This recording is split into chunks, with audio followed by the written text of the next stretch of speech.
Hey guys, this is DarkMatch with a Sacrifice pay-per-view. I am the Revolver Man. I'm Christopher Says Dark Matches Mastodon of the Monotone. I'm Digifox, I'm the fox that rocks your socks, and I'm sleep-deprived and pissed off about Sacrifice. Aren't we all? And I am your foxy friend Backlash, and wouldn't you know it, it's time once again for What is Iron Sheik tweeting? The Kim Kardashian Iranian raccoon. What's that even mean? What? Yeah. What? Are there even raccoons? So does it mean? So what does it mean? She eats garbage. She has rabies. So she's little Norwegians? Oh, Someone who most likely doesn't listen to our show. but at least we know that she might be on if they ever do a remake of The Great Outdoors. Tell me somebody's seen that movie besides me. Dot. Yeah. Sons of bitches. Anyway, speaking of another son of a bitch, it's time for the Sacrifice pay-per-view. Oh, Fuck. this has easily been TNA's worst pay-per-view of the year so far. Yeah, I have to agree. It's been so bland and fucking... The sad part is that I think Slammiversary is going to be worse next month, but... No. I will posit something. It was their best pay-per-view of the year because I do not remember any of the previous ones having having at least one match as notable as Aries versus Bully Ray, which we'll get into. Yeah, we'll get into that, but we start off with a backstage promo between Bobby Roode and Earl Hebner because Earl's come to collect the belt because they got to hang it above the ring, and Roode just calls him out. He's like, "Yeah, Hogan wants to get the belt. He didn't come himself though, so you give this belt to Hogan." I would love to see Hogan try to climb the ladder to put the belt up on the hook.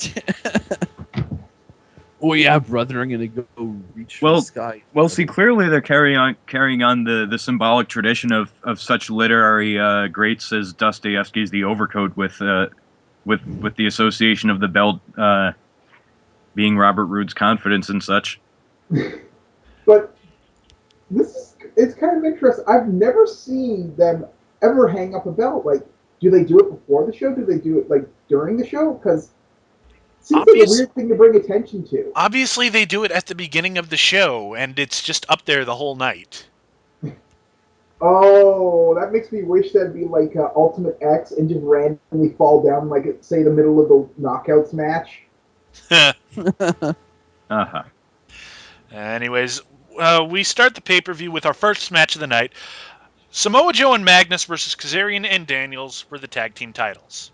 Weak. This match could have been good, but Magnus sucked. Okay. Yeah. He was horrible. Blue man.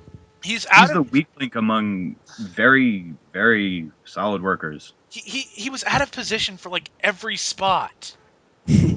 He continues to suck. He is Matt Morgan 2.0.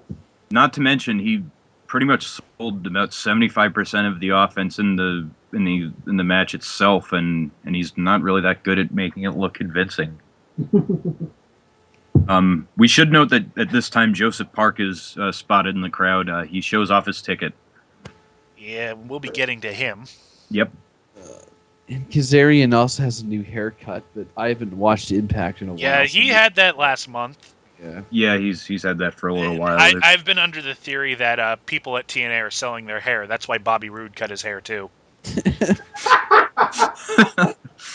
I mean, I just have a theory that... Is it more or less dignified than working at Sunglasses Hut while you're a champion? I don't know. Hard to say. But anyways, this match, not very good. Not very noteworthy. Kaz and Daniels are working their ass off, and Magnus is just sucking the air out of it. It is worth noting that Joe did the I don't give a fuck dodge when Daniels went for the BME. Oh yeah, that's always a fun spot. Like, he was always known for that kind of thing. And that really the best moves in the match were his. Like, he did his ST Joe, he did his corner enziguri. He does the power slam that he's so good at. Daniels and Kaz were working standard fare spots. I mean, and like not to take any credit away from them, but of course, once again, Magnus was just selling and selling badly. It was just typical TNA, just like tweener versus tweener psychology, or tweener versus. Oh god, fucking! It's like, I am really getting who sick. cares? I'm getting really fucking sick of like Russo's gone, but they're still keeping his philosophy that there's no such thing as heel and faces, and I'm getting sick and tired of it. Well, that's really dumb. And, well, we've been over it so many times before. Anyways, the match just kind of ends. I mean, they don't really do anything. I mean, Kaz takes Joe out to the floor, and Daniels. Was this a roll up? No, but I will note that that Magnus and Joe try their snapmare elbow combination, but Kaz drags Daniels away before they could execute it. I believe yeah, they're separated, and Daniels just hits a running clothesline and wins. Yeah. Like it's like the one that Daniel Bryan does, where he sort of launches himself forward and hits him with a. TNA, he is not JBL. That is a transition move unless you are JBL. I mean, that's just kind of a random finish. Or Skip Sheffield or Stan Hansen. I mean, Daniels is not the kind of person you want to see win with a lariat or a clothesline. I don't know. Yeah, It just looked like he shit. would bounce off of somebody if he did. Like if he tried to lariat Samoa Joe, he'd get hurt instead of Joe. Right. So yeah, your new tag team champions, Christopher Daniels and Frankie Kazarian.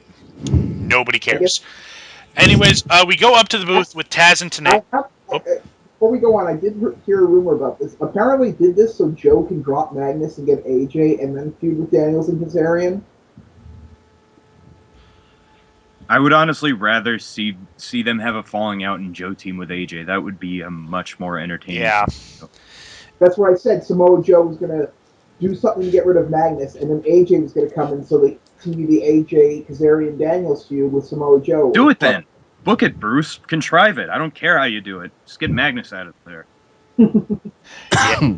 Anyways, we go up to the booth with Taz and Tanay, who make a point to say that hashtag TNA Sacrifice is already trending worldwide.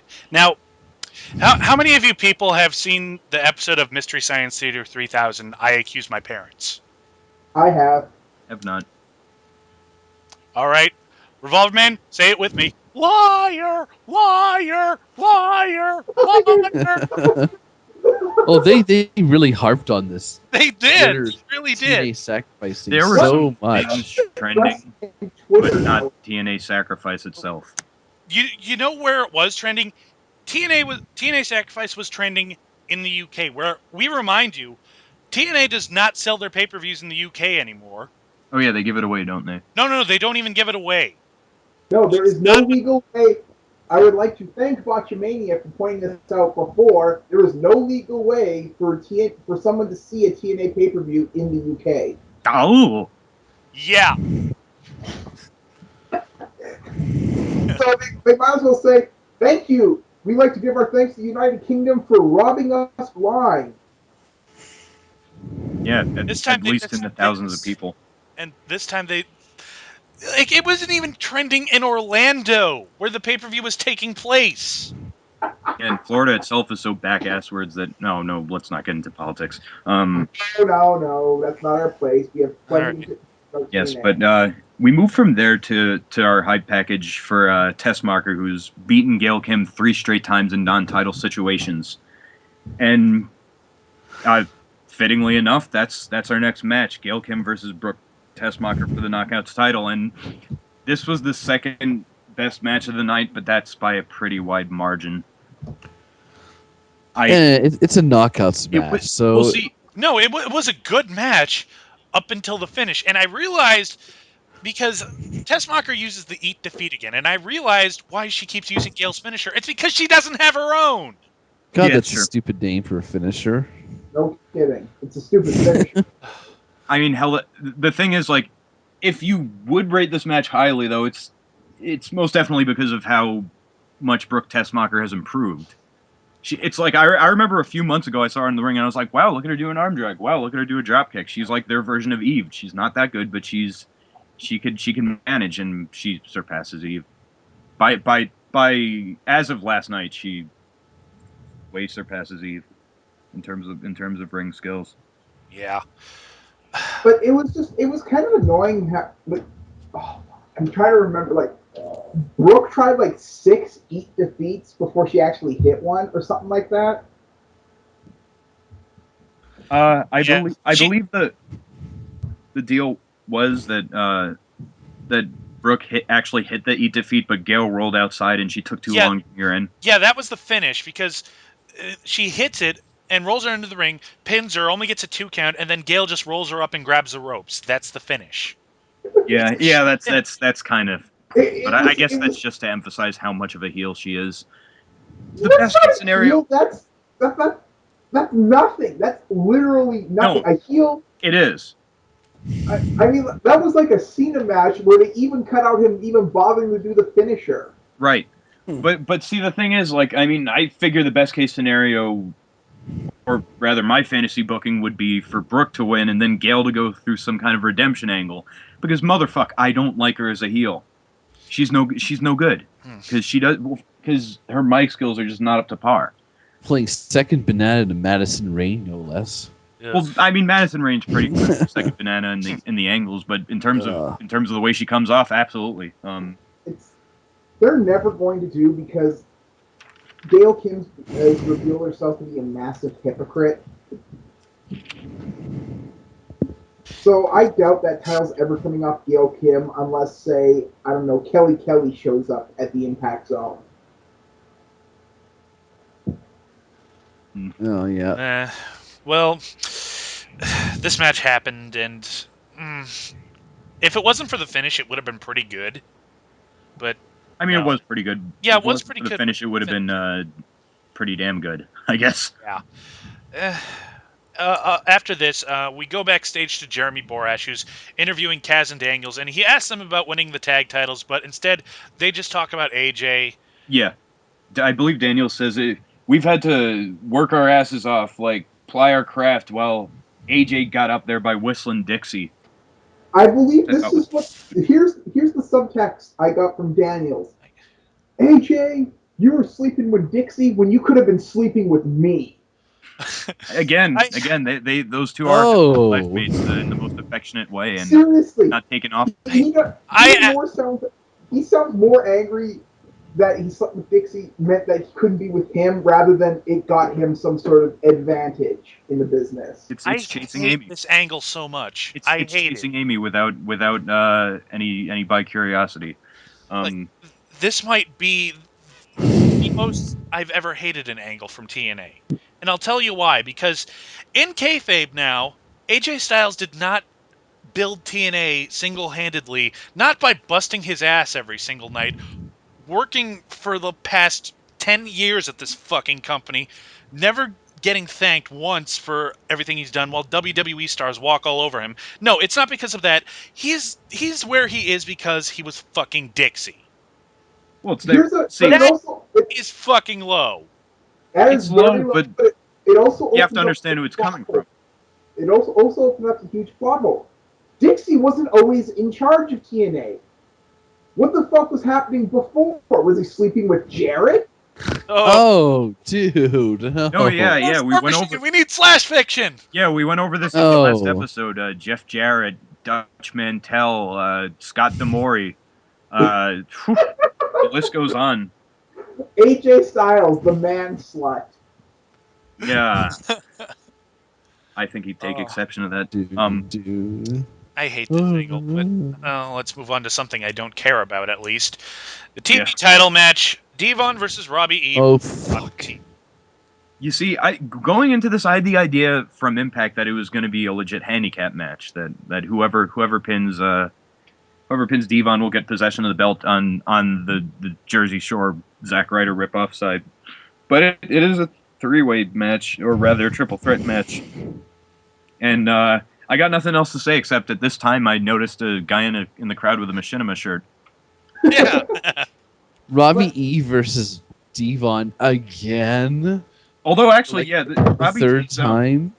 Robbie T's clipboard now says the list, bro. No, Is he there- had to get a new one Oh, because do it. Is They there had- no other people that This Robbie one E can feud with? Like, I don't know, Zema Ion? No, Robbie E in the X Division does not work, as was showcased by his debut. Ah, fuck. but then like who else is in the TV division then? We got Devon and the Robbies. That appears to be the entire TV division. That's sad. I will also note that in the middle of the match, Devon does a rock bottom on Robbie E, and this will be important, but not really later on. The only real thing noteworthy is that near the end of the match, Rob Terry hasn't won. He's about to pin Devon, but Robbie E jumps in and breaks it up because, you're not supposed to do that, bro. And they argue for a little bit until Devon gets the roll up. Yep, they retain. And I will put over Robbie E's reactions to this. He's, again, Rob Echoes is trying his hard. He's a good seller. He has good reactions. You know what that rock? I don't know why this just popped in my head when you said the rock bottom. Like, in order to really diss Cena about the whole "you don't care about the business," what if the Rock showed up at TNA? I think reality would implode. No, that actually, I kind of see what Revolver Man's saying. That kind of does mean that kind of means that he does care about the business because he'd be willing to like that would light television screens up. Like at least for WWE fans, they'd sort of hear about this. Obviously, WWE wouldn't acknowledge it, but hey, if you got fans of The Rock, then they'll be, what is this TNA thing? But At the very least, Most wrestling fans are aware of TNA. yeah, maybe. I mean, Yeah, if WWE does something really shitty at its shows, the crowd will start chanting TNA. yeah, Right. but That I think the last I haven't seen that since the Rosie O'Donnell Donald Trump thing. Well, No, So, Shit, I remember that. added that since then. They actually chanted that during Bret Hart's return, if I recall. Mm. I think. Oh. I think- The notable example is December to Dismember. oh yeah, Oh, yeah. Oh, man. but no, they didn't chant that at Bret Hart's return. What happened was that on TNA they chanted "Who needs Bret" during the main event show. No, I think there was both. I think probably because there may have been some invested people who were so excited about the fact that Hulk Hogan was coming at the same time that they decided to show up on Raw. That doesn't make any logical sense, but TNA fans I could don't- brush it under the rug TNA by saying fans- TNA fans. TNA fans don't make sense. Ask the guy who lives with me. But yeah, Or ask the guy who keeps commenting on our fucking YouTube.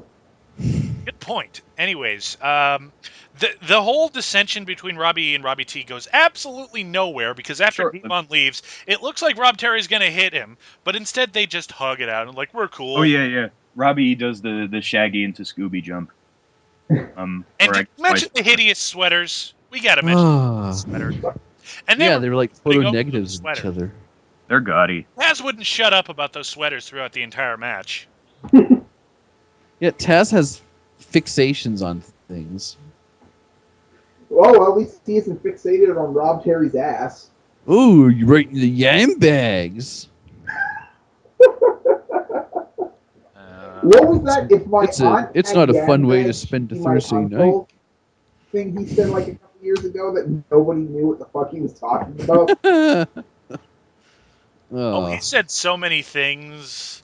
They're like for those of you who aren't familiar, those are thumbtacks. Yeah, thanks, Thanks, Taz. Taz. You could make shirts out of. We should make shirts out of Tazisms. No, I think Taz is very much aware of how a dummy comes off sometimes, and like they've definitely taken shots that had made fun of it before. You know, Eric Young is not a woman, and if he is, he's the ugliest woman I ever seen.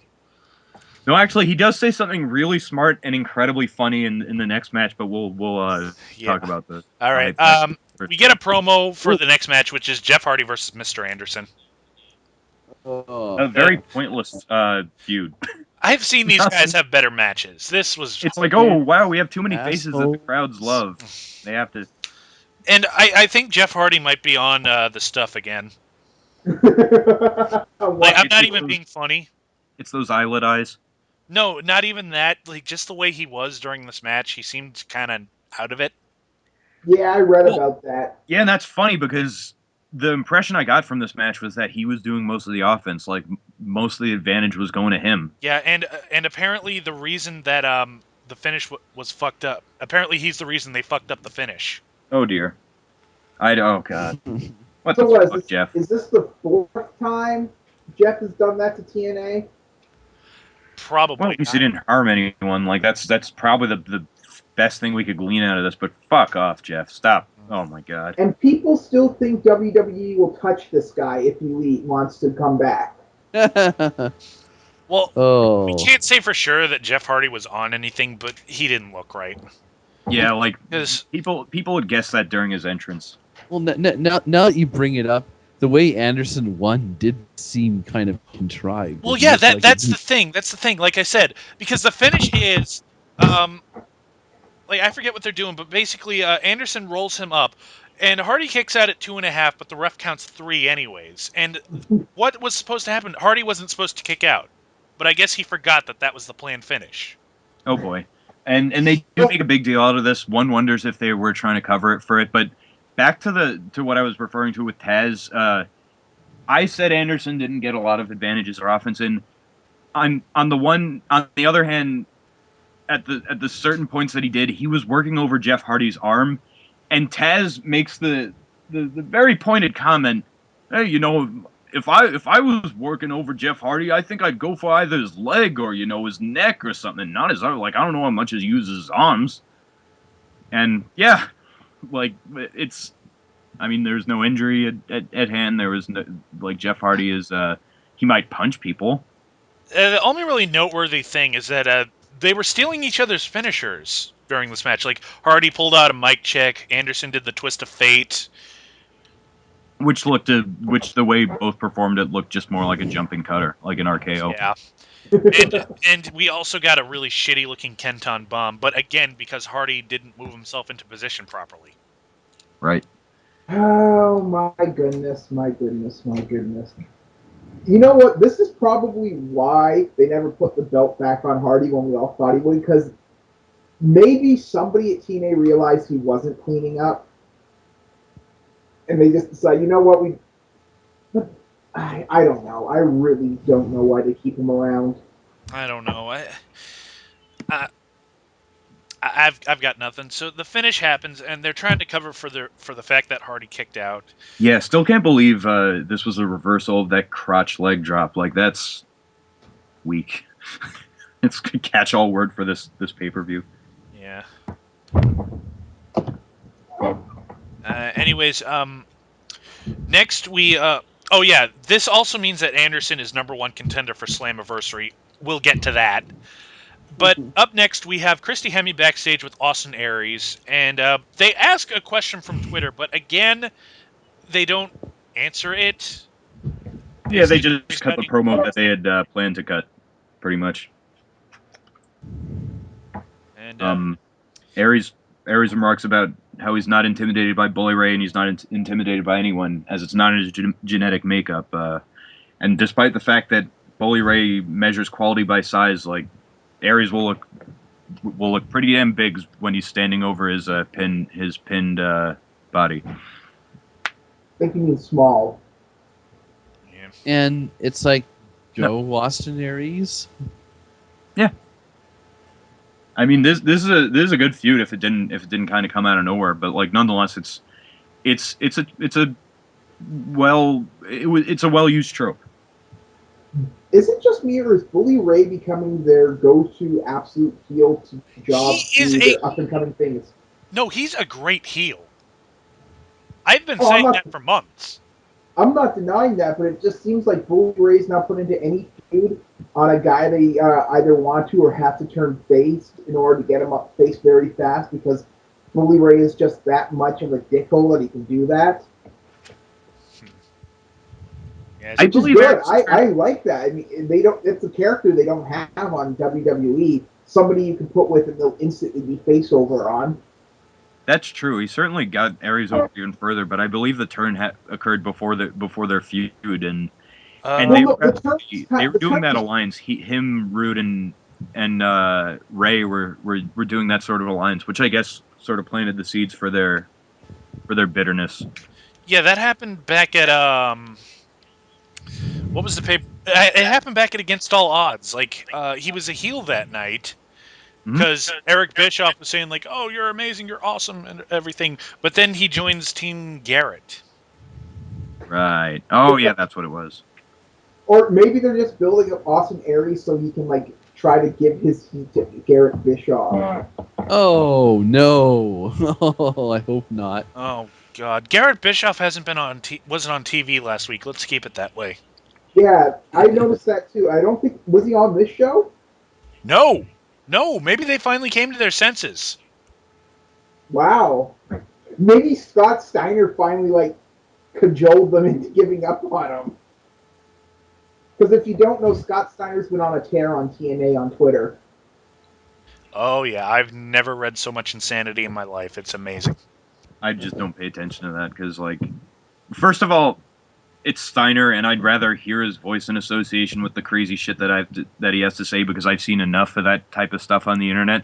And number two, he's saying pretty much everything that everyone else has been saying, despite all his wacko allegations. Although the whole thing about Eric Bischoff not tipping a stripper enough was that was funny. The I evolution love of the idea that that remark. I love the idea that Eric Bischoff is so cheap that it got him in trouble in the Gold Club scandal. Yeah. But now I'm wishing that Steiner would do YouTube shoots, just like at his computer or something. Yeah, kind of like what the Ultimate Warrior was doing, except it would be entertaining. I mean, he'd still And be not saying nothing, but it would be funny as hell. Right. Yeah, he wouldn't be talking about melted cheese.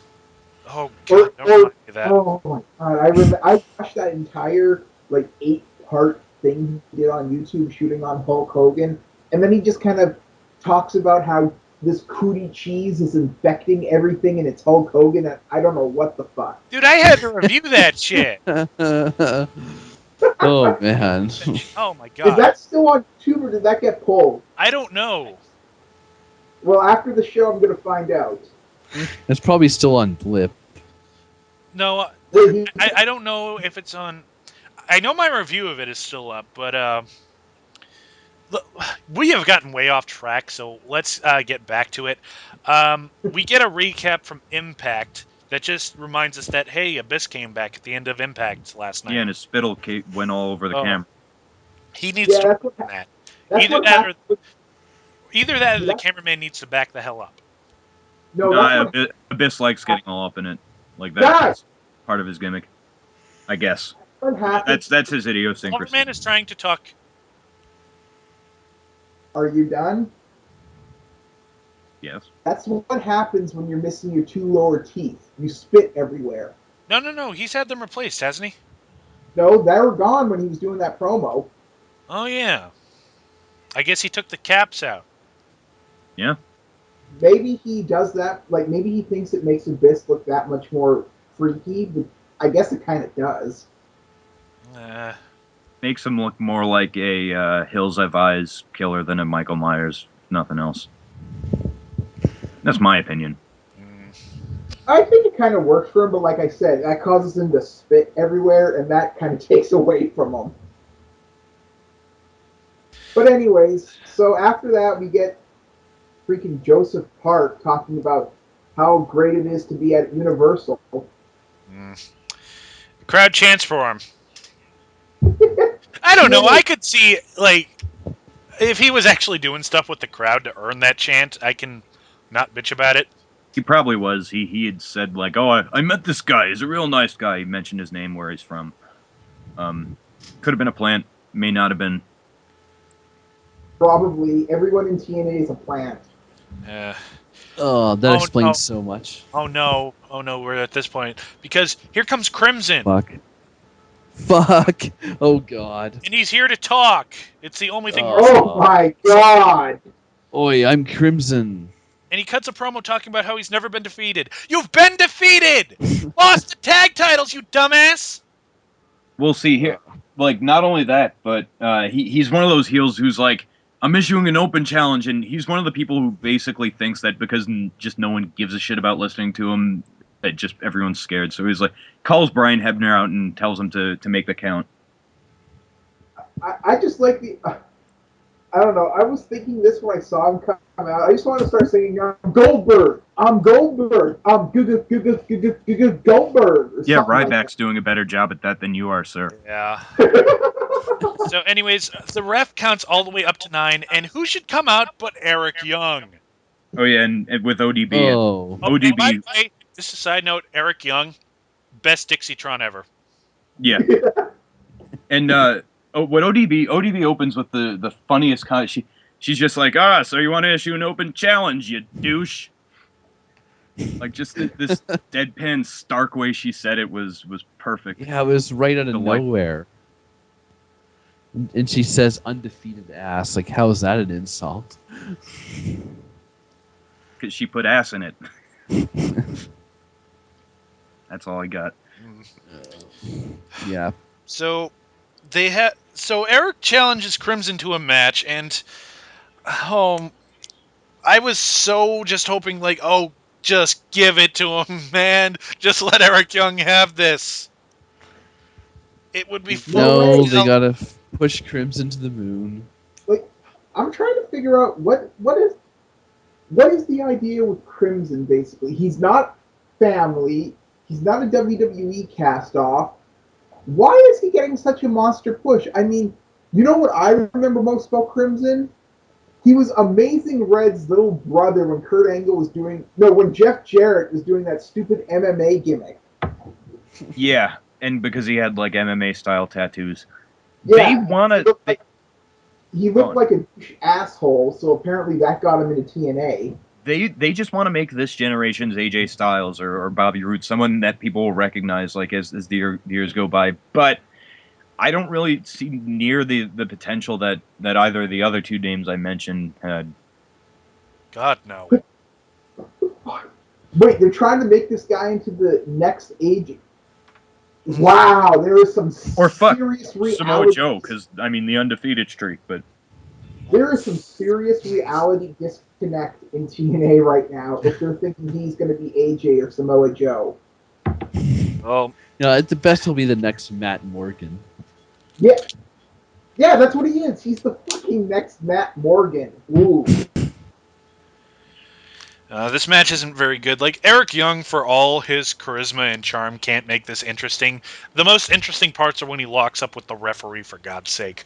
yeah, he was definitely a victim of the booking. And that's in my opinion. Like, it would have been much more entertaining to see him just like. And the only notable part is when ODB jumped into the ring and Crimson just threw her into the corner. Probably the most violence you'll ever see a man against a woman on TNA. Yeah, and I mean, before that, Crimson did a shitty Falcon Arrow and a shitty cravat. That's all I got. He just did shitty. Let's just say that. Yeah. So Crimson wins, of course, and still undefeated. No, you're not. He's okay. I just realized it. He doesn't have the Goldberg streak. He has the Sid streak. Do you guys remember that? No. I do, unfortunately. Yeah, Sid would he'd lose. They'd add 5 wins to his record, and 3 weeks after he started, he was saying that he was 5 wins away from breaking Goldberg's streak. That's what this is looking like to me. We'll see. That's almost like I imagine. Like, was Russo booking at the time? I believe so. That would just be. This was in '99, wasn't it? Yeah, that's essentially a take on the fact that the Goldberg streak was complete bullshit. So they're gonna do something self-aware with Sid. The thing was, the Goldberg streak wasn't bullshit at the start. Well, no, it was over, but it was bullshit. Crimson. Yeah, they were adding things to it. But even saying, even if we accept the premise that the Sid streak was a parody of Goldberg, what is Crimson? What is he a parody of someone? Sheamus? MMA? I just want to go with he's a parody of Samoa Joe. Okay. All right. God, oh my God. And not only that, but I hold Crimson 100% responsible for making Samoa Joe look like complete shit, something that he hasn't recovered from over the last year. Yeah. Remember when Crimson was in the Bound for Glory series and they had to fake an injury to get him out of it because he was going to win and they couldn't have him lose anything? Yep. Fuck, Well, fuck up you, next, man. Jeremy Borash is backstage with Bully Ray, and I love what Bully Ray's doing. He's doing the Wile E. Coyote pacing behind Borash, just walking back and forth across the camera. Yeah. I always find that amusing whenever he does that. The It's- only thing that's better is when he's walking circles around the person who's going to be interviewing him. Bully Ray is one of those rare few heels that clearly that takes his work seriously, but as a character, you just can't take him seriously, and for some reason that just makes him a better heel. I like it's just it's hard for me to. I think the very best heels have to be funny in a way. Case in point, I don't use Twitter, but I trend on Twitter. You want to get a hold of me? I'm old school. www.myspace.com/Cavzilla. That is not old school. If you had said Yeah. GeoCities, that would have been old school. Yeah. If you had said Usenet, Yeah. get territory and I'm on Usenet. I'm on .altcast. This is my AOL account. Yeah, MySpace it's where the PlayStation 1 and 2 are. It's not retro, but it's not modern. America Online. All right, fuck, I can't do the accent. Yeah. Oh shit! No, we're from the West Coast. We couldn't do. It was a pretty funny ass promo though. yeah. Says what he Speaking says of, about Aries. He's All right. small, plays big. Let's get to the match because it's the one awesome match of the night. Bully Ray versus Austin Aries, and we were all wrong about this because this wasn't for the title, so we were all pretty sure Bully Ray was winning. Uh-huh. But spoilers, he didn't. Yeah, David triumphs over Goliath, and Bully Ray once again proved that he's able to. He and his opponent are able to pace like an incredibly slow, very calculated match, where they start off with Bully Ray just ducking Aries the entire time, just going to the ropes, and until maybe a minute into the match where Aries has had enough of it, so he kicks him in the calf. They did this one really awesome spot where Aries is on the top rope, and Bully Ray just boots him off, and he takes this nasty bump into the barricade.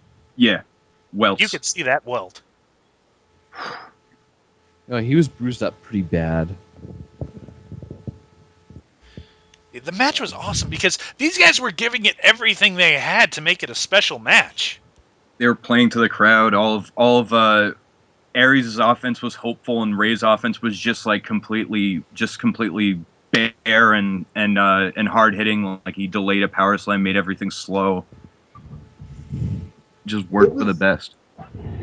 It was great psychology. Like maybe we don't give Bully Ray enough credit, but he knows how wrestling works. Yeah, like it's really hard to compliment it enough. Like oh yeah, and he does a rock bottom. That's how Devon's rock bottom was important because both Dudley boys did it tonight. But Who thought that both the Dudley boys would still be wrestling as singles now? Yeah, that's the mystifying thing about it. I mean, how many of us were calling them to reunite within like 3 months of their breakup? And that never happened. Hell, Devon and Bully Ray still have this kind of on and off sort of feud going on. It's also worth noting that Joseph Park storms to the front row and starts shouting at Bully Ray, and this is a very dumb move because he gets pulled onto the ramp, and he's about to get hit with a chair until Austin Aries dives out of the ring, nailing him. You also, Bully Ray is such a heel, he doesn't care if he gets the company sued into oblivion. And it's the finish is Aries actually manages to hit the brainbuster on Bully Ray. Yep, good one. Great-looking brainbuster, but he kicks out. He still kicks out. So he says, "Just fuck it. I'll put him in the last chancery." And Sure enough, Bully Ray taps out. Yeah, bridged Tap or very well. snap, baby. Tap or snap. Oh yeah, whatever happened to that catchphrase? I think that they still use it in MMA, but since I don't watch MMA, I couldn't care less. Oh, do they now? Because I remember that's what that was what Daniel Bryan said on his first day in NXT, and maybe it was mentioned once or twice past that, but it never became associated with him afterwards. We digress. Yep. So great match of the night easily. But here's where the show lost me, because after this, we replay the footage from Impact where Kaz and Daniels revealed the photos of AJ and Dixie. And Ugh. and I know you guys probably want to say something about this, but I'm going to run through the progression as it happened. Oh man. Following this, we have Borash backstage with AJ Styles, who wants to ask him about the photos, but he's like, I don't want to talk about any of that. I just want to focus on beating Kurt Angle tonight. That's basically the gist of the promo. Following this, we get another promo recapping this entire, I don't even want to call it a feud because it's only been like a month, but it's basically just setting up the whole thing that Kaz and Daniels have been at this for Yeah, in case you fucking God forget knows how long. We get a recap, a promo, and another recap. of the Do you same see thing. the problem here? They obviously must think this is like one of the hottest possible things they could come up with. This fucking soap opera bullshit TNA thinks is money in the bank, apparently. Yeah, Well, they love it. They love their storylines and bullshit and. I did not care about the match. Like, I watched it, and it just didn't impress me. Maybe these guys have just had too many matches together. But yeah, but it seems like their last meeting was very far, or their last really big meeting was very far removed from this one, and still it it had this weird thing. It never really felt like anyone was selling anything for a good amount of time, no. despite the fact that they're trying to put him over on like on an even page. Like there was nothing. There's no there's no tension at all to it. Well, I think the problem is that every day that goes by, AJ Styles loses a little bit more of his will to live. And Kurt's still injured. His knee is still wrapped up, so he wasn't at 100%. Well, in that case, it was Has Kurt Angle not been injured in TNA, though? Seriously.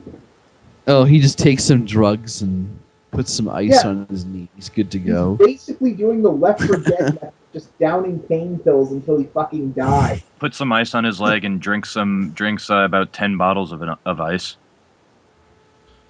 Ugh. But anyways, this match also marks about the 16th time in the past year that Kurt Angle has turned face or heel. Yeah, he turned like face last month, but they still had this match to do. I don't really get it. I think this was more like, I mean, they didn't have enough Kurt Angle promos to really make this clear, but I think this was another like mutual respect kind of match. Yeah. It was a Ring of Honor match basically. Yeah, but no, That's what it seemed like. I guess when Kurt Angle was going, he didn't give a shit what Daniels and Kazarian had. I guess that was supposed to imply, but it more sounded like that he was just sick and tired of these guys doing jack shit and just wanted to get out of his face rather than anything for AJ.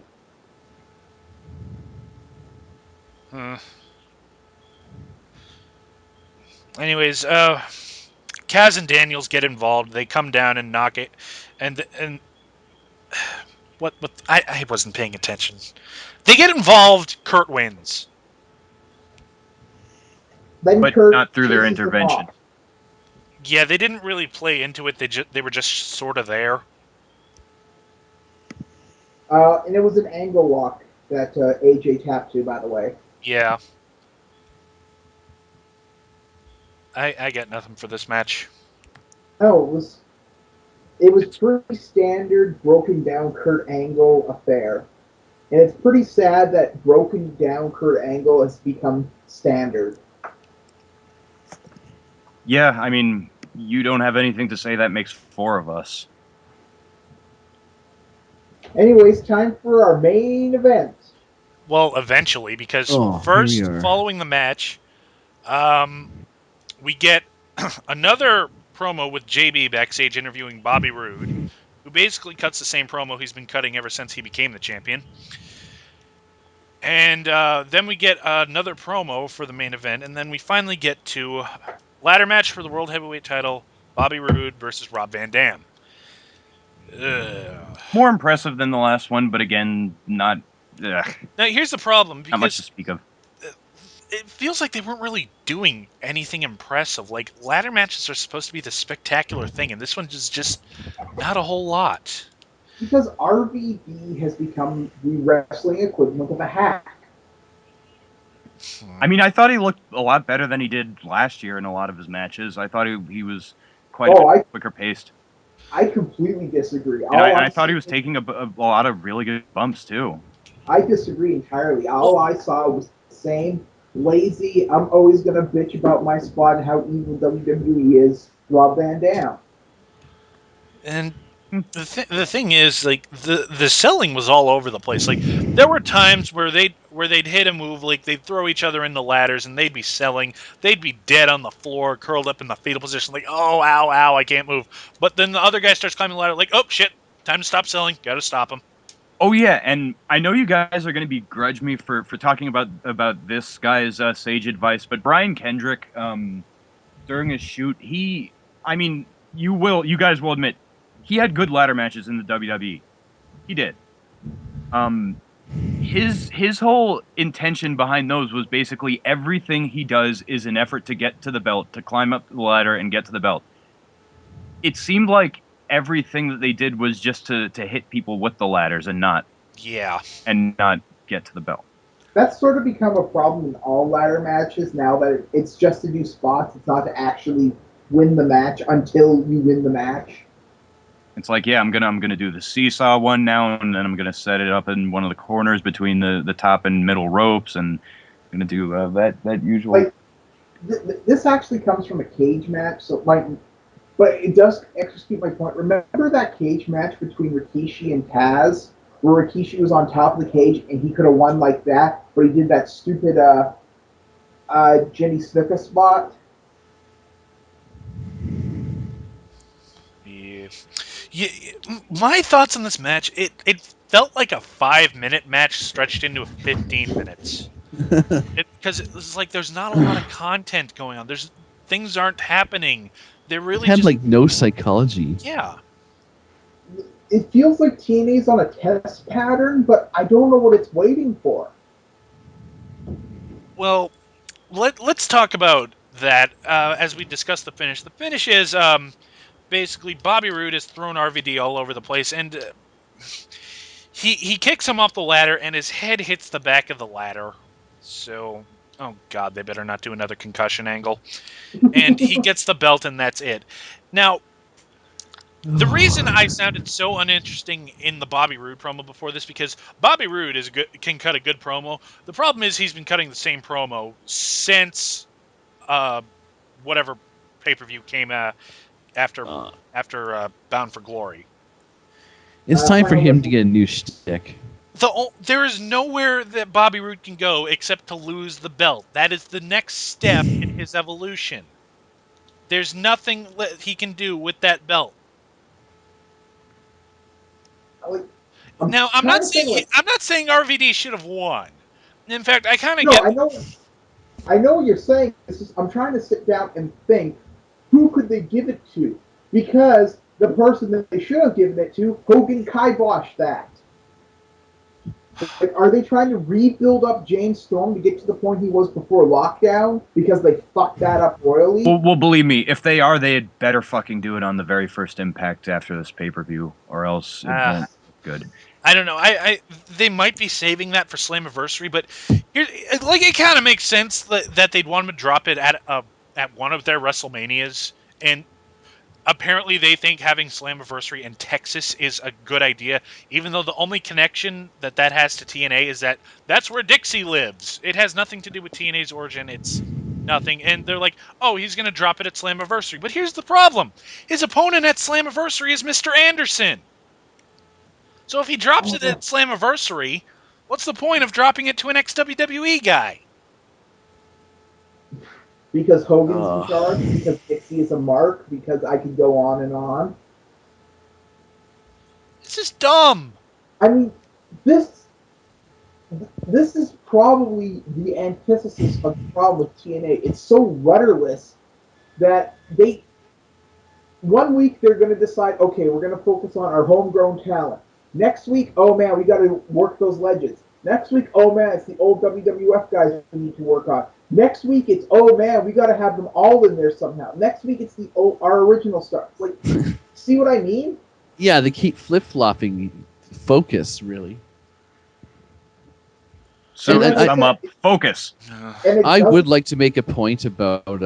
I'm kind of falling asleep here, but yeah, no wonder, right? Like ladder matches, when you finish them, there's usually a spot where you pin your opponent, or have them like nose dive through a table or whatever, and then you go up and get your belt. And that didn't happen here. They just kind of do some weird bullshit kicky thing. It just looks like shit. You know, I'm not saying this because I want Bobby Roode to drop the belt. I think Bobby Roode is doing great, but really, having the belt right now is kind of killing his momentum because he's running in place. they never should have turned him, first of all. Well, he's That a was good heel. He's been a very good heel. But the problem okay. is Maybe that let's rephrase that.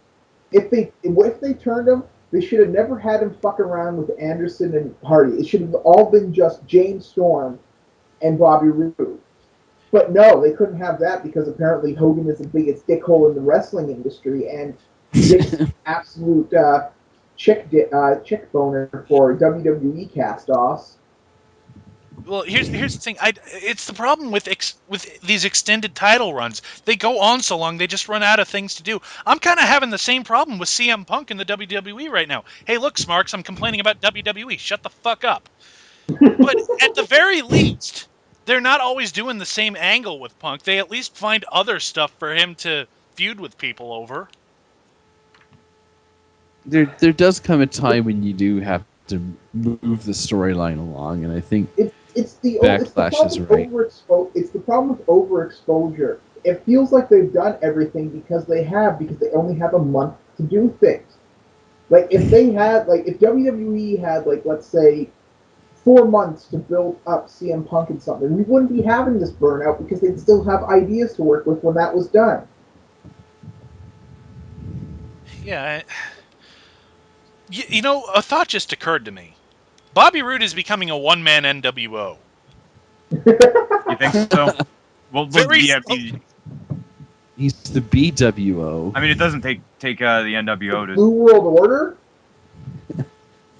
The Rude's World Order. Woo! But yeah, like, That's just this show has killed us. We are so out of energy right now. Let's just end this. What gets more fucking screen time? sacrifice, man. End this, please. This Okay, really what fucking gets more sucks. screen time than Jay Lethal? Overextended title reigns are getting more screen time than Jay Lethal. Crappy Dolph Ziggler-esque haircuts get more screen time than Jay Lethal. I'm gonna go with Crimson's not undefeated streak gets screen time than Jay Lethal. I'm gonna go with do Rock Bottoms get more screen time than Jay Lethal. His Schrodinger's undefeated streak. All right. Anyway, I think that's going to do it. Don't forget to subscribe to us on Blip TV or YouTube to keep up to date with all our videos. You can also give us a like on Facebook. And don't forget to follow us on Twitter at DarkMatch Wrestling. You can also follow each of us individually on Twitter as well. Don't forget to check us out at TRE Productions, where all our videos are graciously hosted, plus lots of other cool content. We're also on Reviewtopia in the community section. Check us out over there. Last but not least, we are on the Spoonie Experiment forums. Come visit us over there. Hang out with us, chat with us, talk about the recent going on in some wrestling, and we'll try not to make fun of you too much. That's going to do it for Dark Match. I am your foxy friend Backlash. I'm the Revolver Man. I'm Christopher. Digifox, I'm the. Sorry about that. And just because No Leaf didn't get to introduce himself. I'm No Leaf Clover. You are not No Leaf The Clover. Metallica reference. Good night and I'm good the luck, Danger ladies and gentlemen. Zone. I didn't say my name.